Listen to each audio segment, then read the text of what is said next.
بسم اللہ الرحمن الرحیم۔ السلام علیکم۔ آپ لوگ کیسے ہیں؟ اللہ تعالیٰ سے دعا ہے کہ آپ سب لوگ خیریت سے ہوں گے۔ آج کا ہمارا ٹاپک بہت ہی دلچسپ ہے، امید ہے کہ آپ کو پسند آئے گا۔ آج میں آپ کے سامنے آپ صلی اللہ علیہ وآلہ وسلم کی بیویوں کی معلومات شیئر کروں گی۔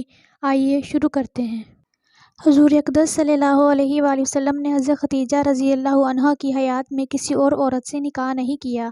ہجرت سے 3 سال پہلے جب ان کی وفات ہوگی تو آپ صلی اللہ علیہ وآلہ وسلم کی عمر 49 برس میں پہنچی تو اور خواتین بھی آپ صلی اللہ علیہ وآلہ وسلم کے نکاح میں آئیں، جن کے اسماء گرامی یہ ہیں: سودا بنت زمعہ، عائشہ، حضرت حفصہ، حضرت سلمہ، حضرت زینب بنت خزیمہ، حضرت زینب بنت جہش، حضرت جویریہ، حضرت حبیبہ، حضرت صفیہ، حضرت میمونہ۔ یہ 11 ہیں، جن میں 2 سامنے وفات پا گئیں اور 9 آپ صلی اللہ علیہ وآلہ وسلم کی وفات کے وقت زندہ تھی، اور یہ بااجماع امت صرف ان حضرت صلی اللہ علیہ وآلہ وسلم کی خصوصیت تھی۔ امت کے لیے 4 سے زائد عورتیں ایک وقت میں بصورت نکاح جمع کرنا جائز نہیں۔ حضرت سودا کی معلومات آپ کے ساتھ شیئر کرتے ہیں۔ پہلے سکران بن عمر کے نکاح میں تھیں حضرت سودا رضی اللہ عنہ، اس کے بعد آپ صلی اللہ علیہ وآلہ وسلم کے نکاح میں آئیں۔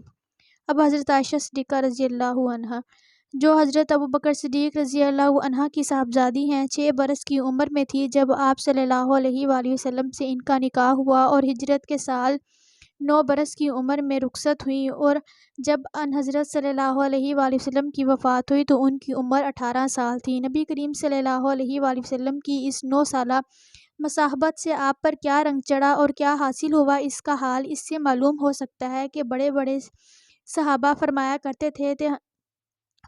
کرتے تھے کہ ہمیں جب کسی مسئلے میں شک ہوتا تو عائشہ صدیقہ رضی اللہ عنہا کے پاس اس کا علم پاتے تھے۔ یہی وجہ ہے کہ بڑے بڑے اجلا صحابہ آپ کے شاگرد تھے۔ اب حضرت حفصہ رضی اللہ عنہا، حضرت عمر رضی اللہ عنہ کی صاحبزادی، پہلے انیس بن حذیفہ کے نکاح میں تھی۔ ان کے بعد ہجرت سے 2 یا تیسرے برس آپ صلی اللہ علیہ وآلہ وسلم سے نکاح ہوا۔ اب ہے حضرت زینب بنت خزیمہ، مساکین کے نام سے معروف ہیں۔ پہلے طفیل بن حارث کے نکاح میں تھیں، اس نے طلاق دے دی، پھر اس کے بھائی عبید اللہ سے نکاح ہوا۔ جب یہ بھی غزوہ بدر میں شہید ہو گئے تو 3 ہجری میں غزوہ احد سے 1 ماہ پہلے ان حضرت صلی اللہ علیہ وآلہ وسلم کے نکاح میں آئیں اور صرف 2 ماہ نکاح میں رہ کر وفات پا گئیں۔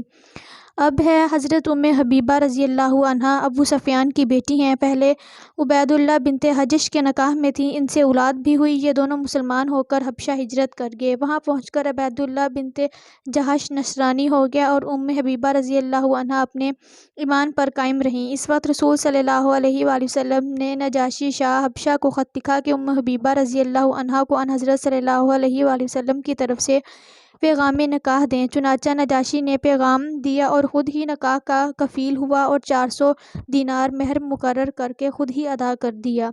اب ہے حضرت سلمہ رضی اللہ عنہا، حضرت سلمہ کا نام ہندہ ہے، پہلے ابو سلمہ کے نکاح میں تھیں، جن سے اولاد بھی ہوئی۔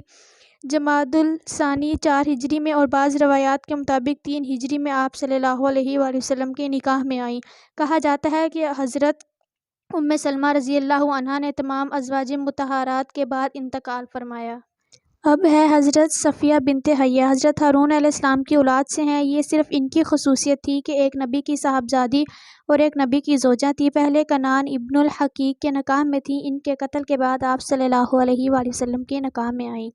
اب حضرت جویریہ بنت حارث رضی اللہ عنہا، خزاعیہ بن المصطلق کے سردار حارث کی بیٹی ہیں، جنگ میں گرفتار ہو کر آئی تھیں، پھر آپ صلی اللہ علیہ وآلہ وسلم کے نکاح میں آئیں اور اس کی بدولت تمام قبیلہ آزاد ہو گیا، ان کے باپ مسلمان ہو گئے۔ اب ہے حضرت میمونہ بنت حارث، اول مسعود بن عمر کے نکاح میں تھیں، اس نے طلاق دے دی تو ابو درہم سے نکاح ہو گیا، ان کی وفات کے بعد ان حضرت صلی اللہ علیہ وآلہ وسلم کے نکاح میں آئیں۔ اب ہے حضرت زینب بنت حجش رضی اللہ عنہا، ان حضرت صلی اللہ علیہ وآلہ وسلم کی پھوپھی کی بیٹی ہیں۔ آپ صلی اللہ علیہ وآلہ وسلم نے ان کا نکاح زید بن حارثہ رضی اللہ عنہ سے کرانا چاہا تھا، جن کو آپ صلی اللہ علیہ وسلم نے آزاد کرا کر اپنا متنبی بنا کر رکھا تھا۔ چونکہ حضرت زینب رضی اللہ عنہ پر غلامی کا نام آ چکا تھا، اس لیے زینب رضی اللہ عنہ اس عقد کو پسند نہ کرتی۔